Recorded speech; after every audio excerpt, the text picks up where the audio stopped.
ये साल का हज को जाने वाले को वो भी 2025 में जो भी हज को जाने वाले को एक आपको इम्पोर्टेंट इन्फॉर्मेशन दे रहे हैं हम लोग। इस साल का हज नोटिफिकेशन ऑलरेडी अगस्त फर्स्ट वीक में आने वाला है। मे भी 10 तारीख के अंदर नोटिफिकेशन आएगा। उसमें मेन जो भी जाना चाहते हैं हज ये बार ये साल का हज करना चाहते हैं उन लोगों के लिए मेन इम्पोर्टेंट नोटिफिकेशन क्या है बोले तो आपका पासपोर्ट वैलिडिटी रहना चाहिए। वो वैलिडिटी का डेट है वो 15/1/26 का ऊपर रहना चाहिए।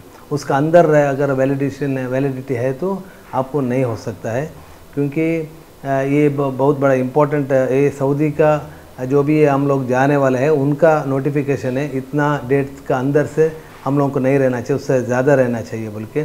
ये आप लोगों को जो भी पासपोर्ट है उन लोगों का वैलिडेशन कम है तो अभी जाके अभी एक आपको 25 दिन का मोहलत है। वो 25 दिन से उसका अंदर में आप जाके पासपोर्ट जाके आपको रिन्यूअल कर सकते हैं।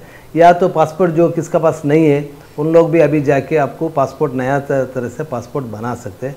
ये बड़ा अच्छा एक मौका है जो भी जाने वाले को। तो ये बार खास करके थोड़ा जल्दी उन लोग नोटिफिकेशन भेज रहे हैं। पहले लास्ट ईयर से थोड़ा लेट होकर नोटिफिकेशन भेज रहे थे, ये बार ज़्यादा जल्दी नोटिफिकेशन भेज रहे हैं। तो इसका वजह से हम लोगों को सब जो भी जा रहे हैं उन लोगों को तैयारी करने के लिए अच्छा एक मौका है। ये मौका को कोई भी गंवाना नहीं चाहिए। तो अच्छी तरह से इनका पासपोर्ट का तैयारी रखना चाहिए। उसके बाद आपको पासपोर्ट आपको एक बार वो नोटिफिकेशन आने के बाद आपको फॉर्म फिलअप करके भेजने का हज कमेटी को। तो उसके बाद आपको आपका एलोकेशन नंबर आता है तो आपको एडवांस पेमेंट करने के लिए बोलते हैं। लास्ट ईयर 80,100 रुपीज़ था, ये बार उतना ही रहेगा। या तो थोड़ा बहुत फेयर का आपका फ़्लाइट का फेयर का डिफरेंस रहे तो थोड़ा बहुत ऊपर नीचे रहेगा। वो बेंगलोर के लिए अलग रहेगा और केरला के लिए अलग रहेगा, ऐसा अलग अलग रहेगा। कर्नाटक के लिए अलग रहता है, तो कोच्चिन के लिए अलग रहता है। तो हमारा कर्नाटका के लिए सब एक ही जैसा रहता है, क्योंकि बेंगलोर से ज़्यादा फ़्लाइट जाता है कर्नाटका से।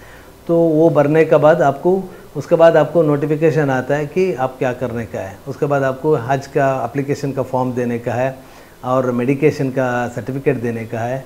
उसके बाद आपको हमारा पासपोर्ट इंटरनेशनल वैलिडिटी पासपोर्ट आपको भेजने का है। ये भेजने के बाद आपको वैक्सीनेशन का भी डेट आ जाएगा। वो आपको वो टाइम टू टाइम आपको उसका इन्फॉर्मेशन आते रहेगा।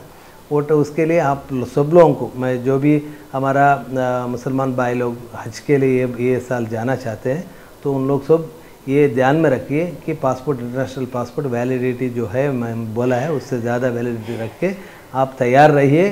तो जो भी नोटिफिकेशन आएगा तो हम सब पब्लिश करेंगे, पेपर में पब्लिश होगा, आपका व्हाट्सएप में पब्लिश होगा। वो हिसाब से आप लोग उसको तैयार करके आगे का कार्रवाई करिए।